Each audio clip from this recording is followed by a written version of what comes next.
할렐루야, 성경독 제56일째입니다. 오늘은 신명기 21장에서 24장까지 살펴보도록 하겠습니다. 신명기 21장에서 24장까지는 사회법이라고 이야기하죠. 율법의 사회법은 큰 범주로서 시민법에 속합니다. 그런데 시민법은 사람 사이의 관계에 일어난 일을 규정한 것이고, 사회법은 좀 더 공동체적인 관점에서 하나님의 그런 뜻과 하나님의 그런 그 마음이 주어진 율법이다, 이렇게 생각할 수 있습니다. 신명기 21장에서 우리는 범인을 알 수 없는 그런 살인 사건에 대한 하나님의 계명을 볼 수 있습니다. 범인을 알 수 없다면 그러면 아무도 책임을 질 수 없는 것인데, 하나님은 범인이 알 수 없는 그런 살인 사건에 대해서도 책임을 져야 된다, 이렇게 말씀합니다. 사람이 책임질 수 없으니 암소 한 마리를 끌고 와서 그 암소를 물이 흐르는 골짜기에서 꺾어서 죽이게 한 다음에 그 위에서 물을 씻고 손을 씻는 그런 가운데 선언을 하라는 것입니다. 우리는 이 살인 사건과 아무런 관계가 없고 살인 현장도 보지 못했으니 우리 공동체가 이것에 대해서 책임이 없습니다, 이렇게 선언을 하면 하나님께서 그 사건에 대해서 넘어가겠다는 것입니다. 그러니까 하나님은 이 사건을 넘어가지만 계속적으로 공동체 내에서 범인을 알 수 없는 그런 살인 사건도 일어나지 않도록 계속 신경을 써라, 이렇게 강조하고 있는 것이죠.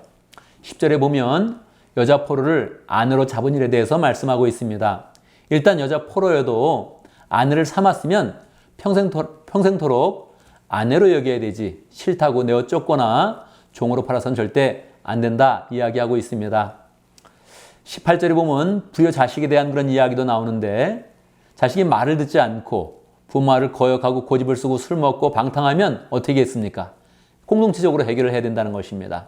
공동체 보고를 하게 되면 이런 경우에도 하나님은 돌로 쳐 죽여서 교훈을 삼아야 된다, 이렇게 이야기를 하고 있습니다. 23절에 보면 특별한 그런 말씀 하나 하는데, 나무에 매달린 그런 사람은 해가 지기 전에 걷어들여야 된다 얘기를 하면서, 나무에 매달린 사람은 하나님께 저주를 받은 사람이다, 그렇게 이야기를 하고 있습니다. 이것을 유대인들이 인용을 하면서 예수님이 십자가에 죽었으니 예수님께서는 메시아가 아니다, 그렇게 설명을 하는데, 그렇지 않죠. 예수님은 정말 저주를 받고 돌아가신 것입니다. 저주를 받고 우리 대신 그 저주를 받고 돌아가셔서 우리 죄를 다 용서하시고 부활하셔서 우리의 그런 메시아가 되신 것이지요. 22장에 보면 여러 가지 또 하나님의 그런 공동체라는 뜻이 나타나고 있는데, 5절에 보면 여자는 남자 옷을 입지 말고 남자는 여자 옷을 입지 말아라, 그렇게 이야기를 하고 있습니다. 전체적인 그런 맥락에서 비슷한 그런 이야기가 나오는데, 포도나무 사이에 다른 그런 씨를 뿌리지 말아라, 그렇게 이야기하죠. 그러니까 종과 종이 그렇게 번식되는 것은 좋아하는데 종과 종을 계속 교배하는 것을 하나님이 싫어한다는 것을 알 수 있습니다. 22절에 보면 불륜에 대한 그런 이야기가 계속적으로 여러 번 나오고 있습니다. 불륜에 대한 거 하나님이 돌로 쳐 죽이라 그러죠. 약혼한 경우도 마찬가지라는 것입니다. 그런데 강제로 일어나는 그런 성행위에 대해서는 어떻게 해야 될까요? 만약 들판에서 어떤 남자가 강제로 성행위를 갖는다면, 그 여자 약혼한 그런 여자였다면 이것도 간음죄에 해당되어서 남자는 죽이지만 여자는 어찌할 수 없으니 여자는 살려줘야 된다는 것입니다. 그런데 만약 둘 다 결혼하지 않은 그런 경우에 성행위가 가졌을 때는 어떻게 합니까? 하나님은 결혼을 해야 된다, 이렇게 이야기하고, 남자는 여자 아버지한테 50세겔을 줘야 된다, 이렇게 명령하고 있습니다. 여자가 만약 싫어한다면 결혼하지 않고 남자가 돈으로 배상하지만, 여자가 그것을 받아들인다면 반드시 서로 성행위에 한 것에 대해서 책임을 지고 결혼을 해야 된다, 이렇게 이야기를 하고 있습니다. 오늘날의 그런 상황과 조금 다른 것이기 때문에 조금 더 성적인 행위에 대해서 하나님의 뜻이 무엇인가를 분별하는 것이 필요합니다. 오늘날은 서로 좋으면 된다 그러지만 하나님은 절대 결혼관계를 깨는 것은 다 돌로 쳐 죽여라, 이렇게 말씀하시고, 강제로 했을 때는 그 상황에 맞게 조금 더 조정을 해야 된다, 이렇게 말씀을 하고 있는 것입니다. 23장에 보면 여호와의 총에 들어올 수 없는 그런 사람들에 대해서 많이 이야기하고 있습니다. 음란이 상한 자, 고안이 상한 자, 모압 사람, 암몬 사람, 이런 모든 사람들은 다 하나님의 그런 총에 들어올 수 없다, 하나님께서 이렇게 말씀을 하시고, 17절에 보면 창녀나 창남이 되어서 번 돈은 헌금으로 들을 수 없다, 이렇게 이야기를 하고 있습니다. 하나님은 이 사회의 많은 그런 상황들을 이해하고 계시는 거죠. 창녀도 생길 수 있고 창남도 생길 수 있다는 것을 염두에 두시면서 하나님 앞에서의 그런 생활이 어떻게 거룩해야 되는지를 하나님께서 규정을 해 놓으신 것입니다.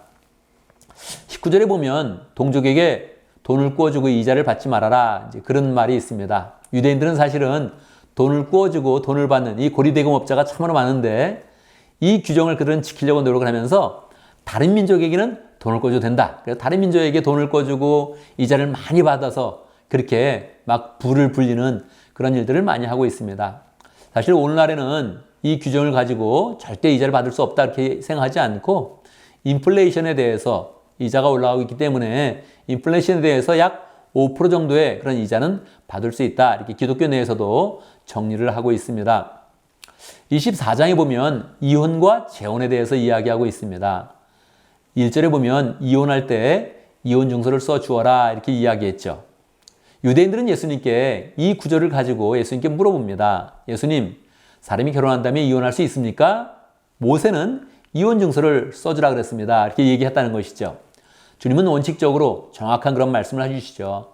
사람이 죄악됐기 때문에 사실은 여자가 당시에 이혼 증서를 써주지 않으면 새로 결혼할 그런 기회도 얻지 못하고 애매한 사람에게 붙잡혀서 종속되어 있기 때문에 이혼 증서를 써주라 이렇게 이야기했다는 것이죠. 그런데 실상은 사람이 한번 결혼하면 하나님 앞에서 한 남자와 한 여자가 잘 만나서 가정을 이루는 그런 가운데 천국 사랑을 이루어야지 한 몸 이루는 그런 과정 속에서 하나님의 그런 축복이 있는데 그것을 깨고 이혼할 수는 없는 것이다. 주님께서 원칙적으로 말씀해 주셨습니다. 우리는 모세의 율법을 좀 더 살펴보면 모세는 이혼했다가 재결합하는 것을 허용하지 않습니다. 이것은 재결합을 절대 못한다. 여기에 초점이 있는 것이 아니고 그만큼 이혼을 할 때 좀 신중해라 하는 그런 뜻으로 받아들이면 좋겠습니다. 5절에 보면 새 신랑은 군대 보내지 말아라. 돈을 꿔줄 때는 담보물을 가지러 들어가지 말아라. 품삯이 있다면 또 그날 주어라. 이런 내용들을 다 보면 하나님께서 이 공동체를 하나님의 사랑이 충만하고 서로 우애가 있고 사랑을 나누는 그런 사회로 만들려는 그런 뜻을 많이 담아주었다 하는 것을 알 수 있습니다. 특별히 19절에 보면 추수할 때 이삭을 너무 다 거두지 말아라. 그것은 다 외국 사람들과 어려운 사람과 고아와 과부를 위한 것이니 너무 그렇게 자기 것을 챙기지 말아라. 다른 사람을 위해서 조금 더 여지를 남겨둬라 이렇게 말씀하고 있습니다. 그러면서 말씀하십니다. 너희는 애굽 땅에서 종되었던 그런 민족이다. 어려웠던 시절을 생각하면서 다른 사람에게 호의를 베풀고 사랑을 베풀어라 이렇게 말씀을 하고 있죠. 우리는 전체적으로 공동체를 향한 하나님의 그런 뜻을 잘 살피면서 이 공동체 내에서 어떻게 하나님의 사랑을 실천할 수 있을까 이렇게 고민하면서 이 말씀을 본다면 더욱더 은혜가 되겠습니다. 감사합니다.